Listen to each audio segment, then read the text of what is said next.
وہ تو ہمیں پتہ ہے نا چائے کے اندر یہ ہوتا ہے تو اس لیے ہمیں پتہ ہے کہ اس میں پانی بھی ہے. یہ تو ابھی ہمیں پتہ چلا کہ دودھ میں 87% پانی ہوتا ہے, لیکن اس سے پہلے تو ہمیں نہیں پتا تھا کہ دودھ میں 87% پانی ہوتے ہیں.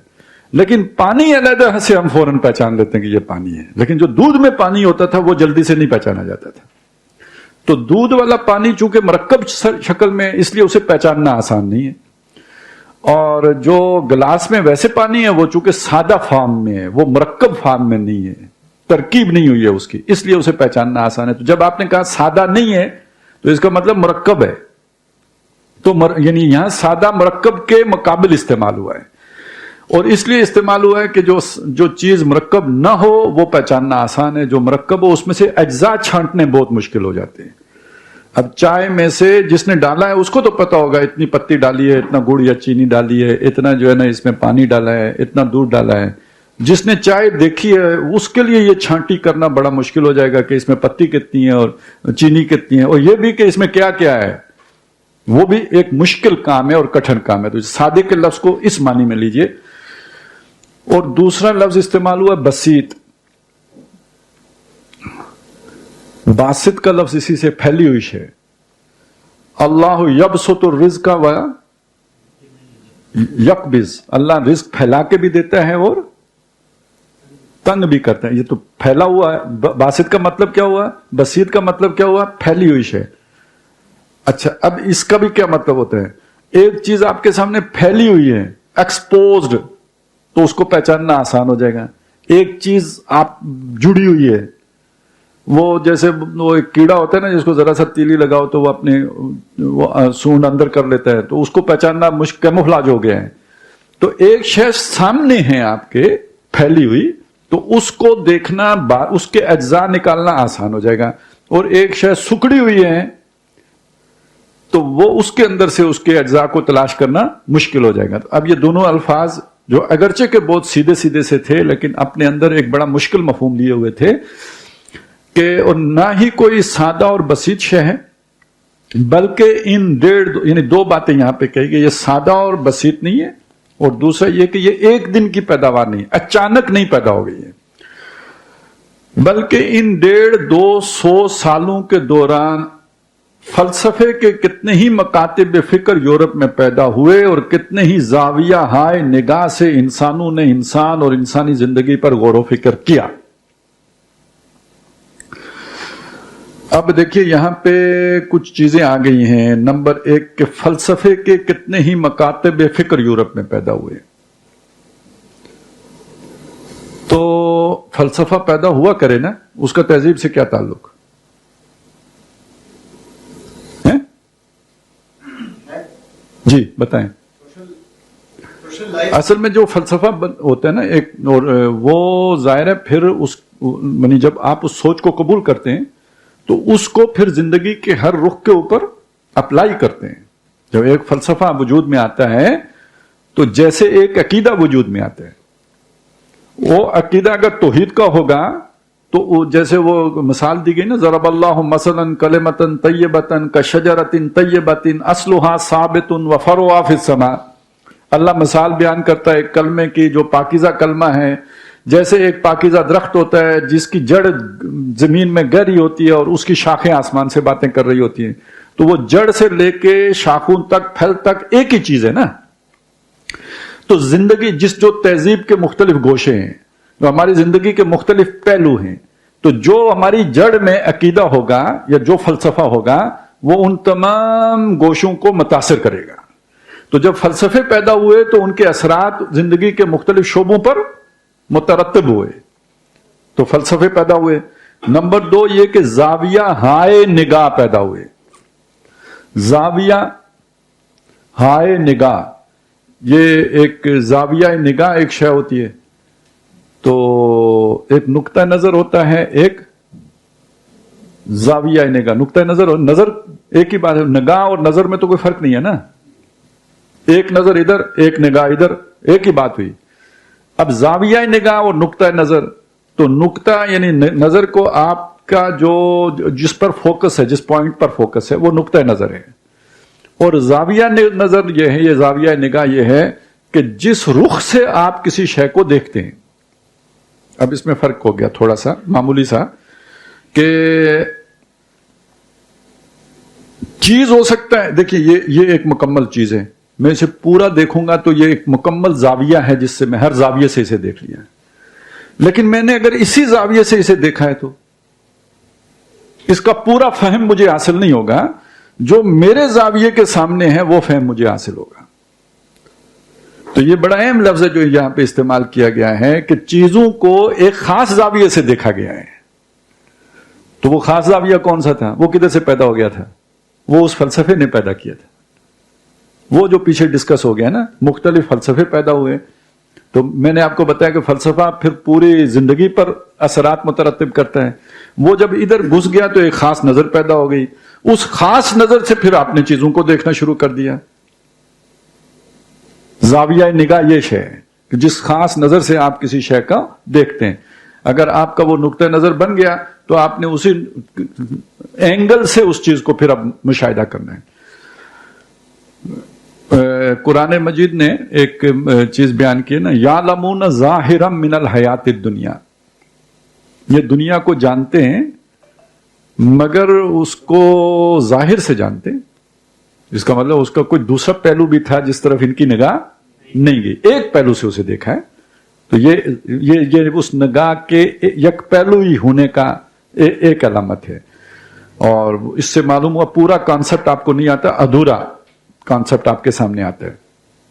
اچھا، نبی صلی اللہ علیہ وسلم کی ایک دعا بھی ہے، اللہم ارنی حقیقت الاشیاء کما ہی، اے اللہ مجھے چیزوں کی حقیقت دکھا جیسے کہ وہ ہیں، یعنی ایک مجھے نظر آ رہی ہے یہ کیا ہے، ایک ان کی حقیقت ہے جیسے کہ وہ ہیں ویسی مجھے دکھا۔ تو اب آپ کو وہ زاویہ نگاہ والی بات میرا خیال ہے ہر اعتبار سے سمجھ میں آ جانی چاہیے۔ تو اب میں اگر اسے دوبارہ پڑھوں تو شاید بہتر وہ جو ہے نا آپ کے ذہن کے اوپر خیال پیدا ہوگا کہ تہذیب، اچھا اس میں ایک جملہ رہ گیا ہے، ان 150-200 سالوں، یہ ان 150-200 سال کون سے ہیں؟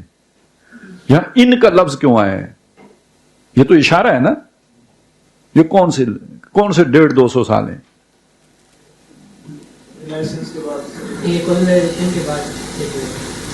آپ کو کیسے پتا چلا؟ یہاں تو نہیں لکھا ہوا۔ ہاں جی، شاباش، اب بچے کا حافظہ ٹھیک ہے، ٹھیک ہے نا۔ اب میں آپ کو وہ پچھلا جملہ سناتا ہوں۔ آج سے تقریباً 200 سال قبل یورپ میں ہوئی تھی، آج سے تقریباً یہ ان کا لفظ اس کی طرف اشارہ کر رہے ہیں، ٹھیک ہو گیا۔ تو تہذیب جدید کی بنیاد میں جو فکر کام کر رہا ہے وہ نہ تو کوئی ایک دن میں پیدا ہو گیا ہے اور نہ ہی کوئی سادہ اور بسیط شے ہے، بلکہ ان 150-200 سالوں کے دوران فلسفے کے کتنے ہی مکاتب فکر یورپ میں پیدا ہوئے اور کتنے ہی زاویہ ہائے نگاہ سے انسانوں نے انسان اور انسانی زندگی پر غور و فکر کیا۔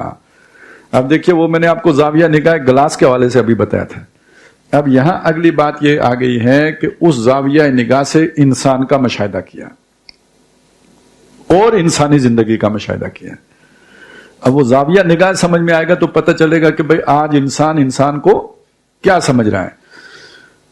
لیکن اس پورے ذہنی اور فکری سفر کے دوران ایک نقطہ نظر جو مسلسل پختہ ہوتا چلا گیا ہے، یعنی دیکھیں نا، ایک رسہ ہے، اس رسے کے اندر مختلف ڈوریاں ہیں، کوئی سفید ہے، کوئی نیلی ہے، کوئی پیلی ہے، تو یہ مختلف شیڈز ہیں جو آپ کو نظر آ رہے ہیں، جو مختلف زاویہ ہائے نگاہ ہیں، لیکن خود رسہ تو ایک یعنی ایک علیحدہ تشخص رکھتا ہے نا، جس کے اندر یہ مختلف ڈوریاں بنی ہوئی ہیں۔ اصل میں تو وہ بڑا ڈورا ہے جس کے اندر یہ ہے، تو وہ جو دھارا ہے یا جس رخ پر وہ پوری فکر ہے یا سوچ ہے، اب اس کا ذکر آ رہا ہے۔ لیکن اس پورے ذہنی اور فکری سفر کے دوران ایک نقطہ نظر جو مسلسل پختہ ہوتا چلا گیا اور جسے بجا طور پر اس پورے فکر کی اساس قرار دیا جا سکتا ہے، اساس، بنیاد، جڑ، یعنی جس سے وہ پورا جو ہے نا وہ غذا پا رہا ہے۔ جی، وہ یہ ہے کہ اس میں خیالی اور ماورائی تصورات کے بجائے ٹھوس حقائق و واقعات کو غور و فکر و سوچ و بچار کا اصل مرکز و محور ہونے کی حیثیت حاصل ہے۔ اس میں خیالی کیا ہوتا ہے؟ ایبسٹریکٹ، یہ صحیح ترجمہ کیا ہے۔ تخیلاتی بھی ایبسٹریکٹ ہی ہوتا ہے، تو یعنی وہ چیز کہ جس کا خارج میں تو وجود نہیں ہے، لیکن آپ کے ذہن کے اندر کوئی پہچان اس کی ہے، وہ ایک خیال ہے جو آپ نے باندھ لیا ہے، جس کا کوئی خارج میں موجود کم از کم جو بھی آپ کے حواس خمسہ ہیں ان کی گرفت میں نہیں آتا ہے۔ تو جب آپ کا نقطہ نظر یہ ہو گیا کہ میں نے تو اسی شے کو ماننا ہے جو موجود ہے، تو اس کا نتیجہ کیا نکلے گا؟ ذرا یس انڈیڈ، کہ یعنی ادھر سے تو یعنی یہ جو تہذیب ہے یہ کہاں سے شروع ہوئی؟ ماننا اس کو ہے جو حواس خمسہ کی گرفت میں آئے گا۔ ادھر قرآن کہاں سے شروع ہوا؟ یؤمنون بالغیب۔ اب آپ کو سمجھ آئی یہ ہیڈ آن کلوژن ہو گیا بھائی، بالکل شروع میں دونوں نے اپنے آغاز ہی ایک دوسرے سے مخالف سمت میں کیا ہے۔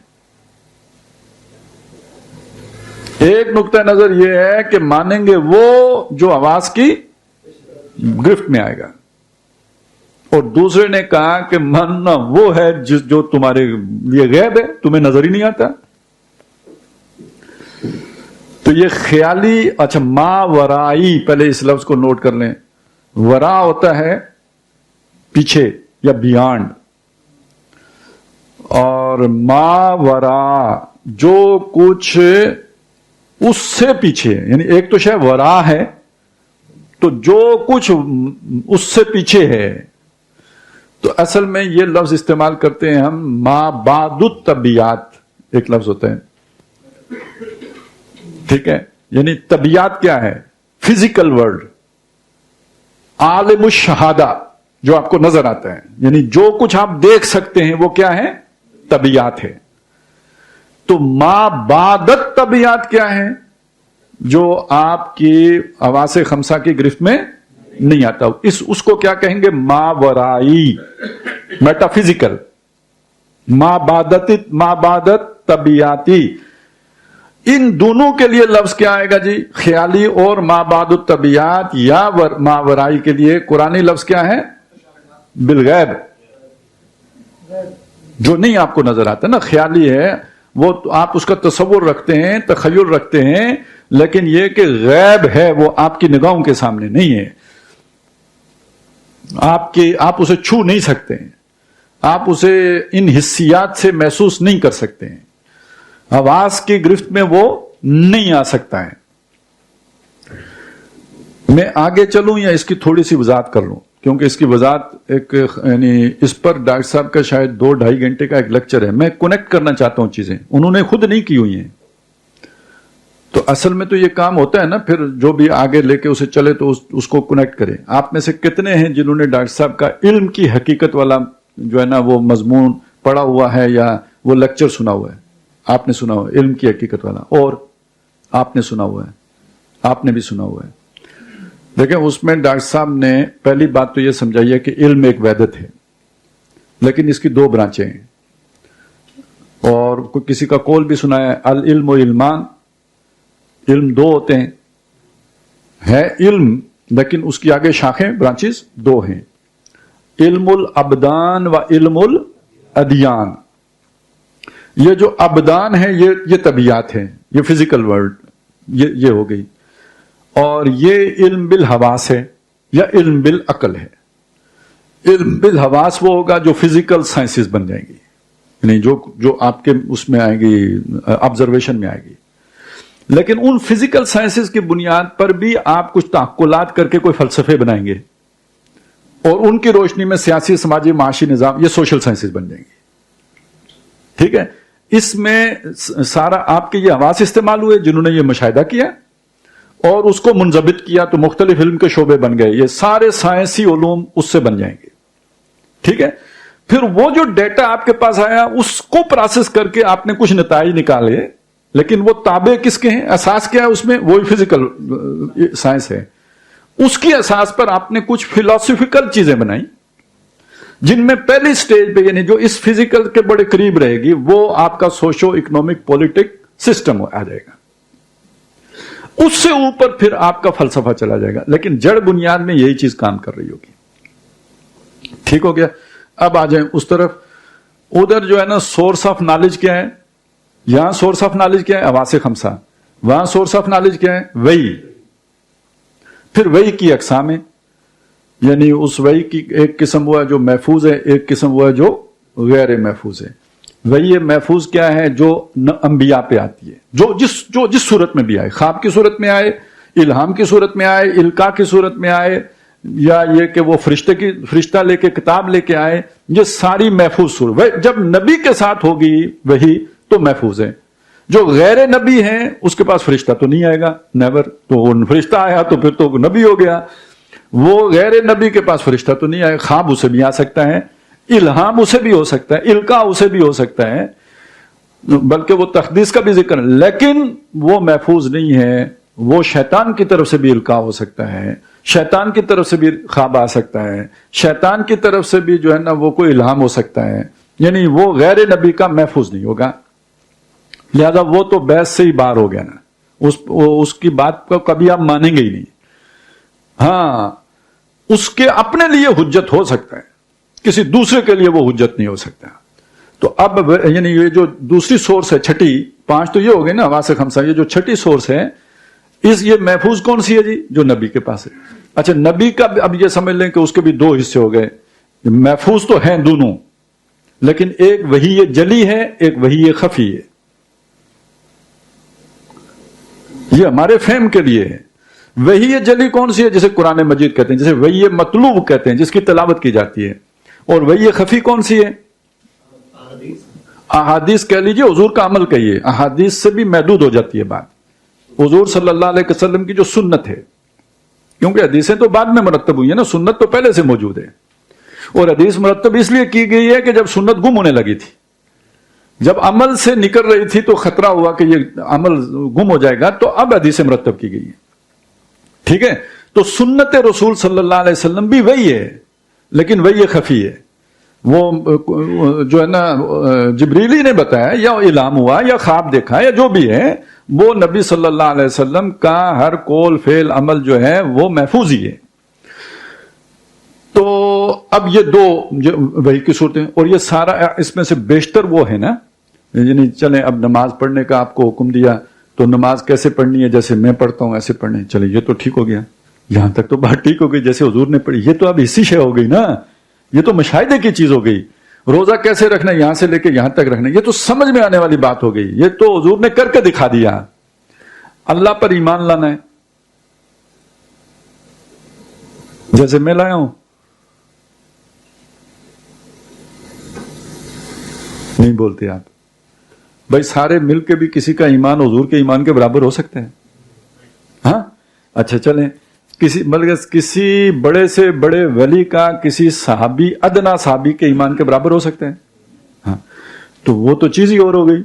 ٹھیک ہے؟ اب یہاں پہ آ کے تو صاف ہی کام جو ہے نا وہ اپنا اپنا ہو گیا. میرا اپنا ہو گیا، آپ کا اپنا. نماز میں تو پھر بھی کوئی نہ کوئی صورت جو ہے نا وہ شکل و صورت والی ہے. یہاں نیرا تخیل ہے. وہ اللہ تعالیٰ کو آپ کتنا پہچانے، بس اتنا ایک خیال ہے اللہ نے بتا دیے، جو اسماء و صفات ان کی بنیاد پر آپ کچھ سمجھیں گے. کوئی رنگ آپ پہ آئے گا، لیکن اپنا اپنا رنگ ہو سکتا ہے. وہ جتنی کچھ پہچان آپ کے اندر ہے اتنا ہی آپ پہچانیں گے. اچھا اب یہ جو اس کو لے کے اگر آپ آگے چلیں تو وہ اب وہی خواہ جلی ہو یا خفی، آپ سوچیں. اب یہ بات ذرا غور کرنے کی ہے. جو طبیعت ہے، فزکس یا فزیکل ورلڈ ہے، اس کے ساتھ اس کا ٹکراؤ ہوگا. مثلا آپ نے معلوم کیا کہ جی یہ کیا پانی ہے، اس میں آکسیجن اور کیا ہائیڈروجن ہوتی ہیں، H2O. ٹھیک ہے جی. تو اب کیا کوئی وہی ایسی آ جائے گی کہ نہیں H2O نہیں ہوتا، H4O ہوتا ہے؟ یہ ہو سکتا ہے؟ یہ کبھی بھی نہیں ہوگا. کیوں؟ ہم کیوں کہتے ہیں کبھی نہیں ہوگا؟ یہ پانی کس نے بنایا؟ اللہ نے. یہ کلام کس کا ہے؟ اللہ کا. اس میں کنٹراڈکشن کیوں ہوگی؟ اور اگر کبھی ہمیں لگے کہ ایسا ہے، کلام غلط نہیں ہوگا، یہ ہمارا مشاہدہ غلط ہوگا، وہ ہماری مشینیں غلط ہوں گی، کہیں ادھر غلطی ہوگی، اسے کریکٹ کرنا ہوگا. یہ جو شے پروون ہے، پروون فیکٹ سائنس کا، نیچرل سائنس کا، وہ کبھی اللہ کے کلام کے اگینسٹ نہیں ہو سکتا. ہاں، اس کلام کے اگینسٹ ہو سکتا ہے جس میں انسانوں نے تبدیلی کر دی ہو. تو رات کے اگینسٹ ہو سکتا ہے، انجیل، وہ اس لیے نہیں کہ وہ اللہ کے کلام میں غلطی تھی، اس لیے کہ اس میں انسانی سوچ شامل ہوگی. قرآن کے مخالف نہیں ہو سکتا اس لیے کہ یہ پیور فارم میں. ہاں، جو تھیوریز آتی ہیں، اب تھیوری جو ہے وہ کوئی پروون فیکٹ نہیں ہوتا، وہ اس میں تکے بازی شامل ہوتی ہے.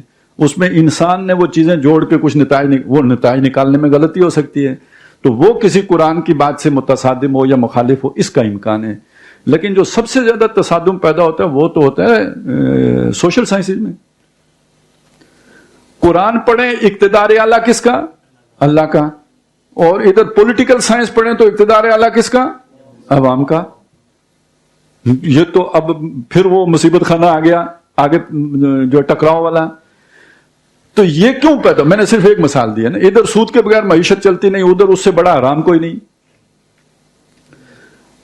تو اب آپ کے علم کے اس فرق نے، جب آپ فوکس ہو گئے کس چیز پر؟ فزیکل ورلڈ پر، اور اس سے آگے کوئی شے ماننے کے لیے آپ تیار نہیں ہوئے، تو پھر آپ نے اپنی جو ضرورتیں ہیں انہی محدود لمیٹڈ جو آپ کی سورسز ہیں، ان سے جو آپ کو مشاہدہ اور علم حاصل ہوا، انہی کو بنیاد پر آپ اپنے حل پیش کریں گے. اور وہ حل جب بھی آپ پیش کریں گے، کوئی غلطی کریں گے تو پھر دوبارہ سیکھیں گے. جب سیکھ کے دوسری طرف جائیں گے تو ادھر دوسری انتہا پہ نکل جائیں گے، ادھر سے سیکھ کے واپس آئیں گے تو اس انتہا پہ نکل جائیں گے. یہ جو حدیث میں آتا ہے کہ یہ تو باقاعدہ حضور نے لکیر لگا کے دکھا ہے نا کہ یہ صراط مستقیم ہے، سیدھی پار جنت میں، اور یہ ٹیڑھی آڑی ترچھی لکیریں لگائیں، یہ ساری دوزخ میں گریں گے. یہ کیا ہے؟ یہ افراط و تفرید کے دھکے ہیں. افمن یمشی مکبا علی وجہہ اہدی ام من یمشی سویا علی صراط مستقیم. بھلا وہ شخص کے جو صراط مستقیم پر سیدھا جا رہا ہے وہ زیادہ سیدھا ہے، یا وہ کہ جو پیٹ کے بل گھسٹ کے، یہی افراط و تفرید کے دھکے کھا کے، تجربے کر کے، انگلی جلا کے تو یہ معلوم کر کے کہ آگ جلاتی ہے، اب اس سے بچنے کی تدابیر کر کے آگے بڑھ رہا ہے، یہ زیادہ سیدھا ہے. تو ارتقا تو سب ہے، ہر طرف ہے، لیکن ایک ارتقا وہ ہے جو پیٹ کے بل گھسٹ کے ہو رہا ہے، سفر اس کے ذریعے سے طے ہو رہا ہے. ایک وہ ہے کہ جو سینہ تان کے اور پاؤں پہ مارچ کرتے ہوئے ہو رہا ہے، تو وہ کس روشنی میں ہوگا؟ قرآن کی روشنی. یہ جو یخرجکم من الظلمات الی النور ہے، یہ روشنی میں لے کے آتے ہیں. ادھر وہ دھکے ہیں، روشنی نہیں ہے، تجربے ہیں، اور اس سے آگے بڑھیں گے. اس کو ڈاکٹر صاحب کہتے تھے یہ دجالیت ہے، کیونکہ اللہ نے علم کی دو آنکھیں دی ہیں، یہ دونوں اللہ نے دی ہیں. وہ جو علم بالحواس ہے وہ کس نے دیا؟ وَعَلَّمَ آدَمَ الْأَسْمَاءَ، اللہ ہی نے سکھایا. وہ بھی یہ ساری فیکلٹیز کس نے رکھی؟ یہ دیکھ، علم نجعل الارض، علم نجعل لہ عینین ولسانا وشفتین، یہ سب اللہ ہی نے دیے نا. سما، بصر، سب اللہ نے دی. تو یہ بھی اللہ نے دیا. یہ سارے پروسیسنگ یونٹ جو اندر سافٹ ویئر لگایا، یہ کس نے لگایا؟ یہ بھی اللہ کا لگا ہوا. تو یہ بھی اللہ کا دیا علم. اور اسی رکوع کے آخر میں، چوتھا رکوع سورہ بقرہ کا، کہ وَإِمَّا يَأْتِيَنَّكُم مِّنِّي هُدًى فَمَن تَبِعَ هُدَايَ فَلَا خَوْفٌ عَلَيْهِمْ وَلَا هُمْ يَحْزَنُونَ. تو جب میری طرف سے تمہارے پاس ہدایت آئے تو جو اس ہدایت کی تابعداری اختیار کرے گا، نہ ان کے لیے خوف ہوگا نہ دکھ ہوگا. یہ جو 2 کروڑ بندے مروا کے تو فرانس کا انقلاب لے کے آؤ، تو پھر کچھ عرصے کے بعد پتہ لگے کہ یہ تو نئی ایکسپلائٹیشن کا طریقہ ہے، اب مزدوروں کے حقوق کی نئی تاریخ چلاؤ، ٹھیک ہے، 2 کروڑ اور مرواؤ، اور وہ بھی 70 سال کے بعد ناکام کر کے پھر ہاتھ پکڑ کے بیٹھ جاؤ. تو یہ اس طرح کا کوئی دکھ اور خوف نہیں ہوگا کہ کوئی ناکامی ہوگی. یہ اللہ سیدھا راستہ دکھا دے گا تمہیں. تو جس کے پاس وہ ہدایت آئے گی وہ اس کو پکڑ لے گا، تو وہ سیدھے راستے پہ گامزن ہو جائے گا. اب بالفرض کسی نے یہ والی آنکھ بند کر لی ہو، جو بلکہ یہ بند کرنی چاہیے، نہیں، یہ اصلی دائیں والی آنکھ ہے جو اللہ کی طرف سے وہ نور ملا ہے، قرآن ملا ہے، ہدایت ملی ہے. جس کی یہ آنکھ بند ہو گئی اور یہ کھلی، اور انہیں اس کے اوپر لگ گئی ٹیلیسکوپ، اور اب جو وہ نہیں لگی ہے، کیا لگی ہے جی؟ کون سے والی ہے؟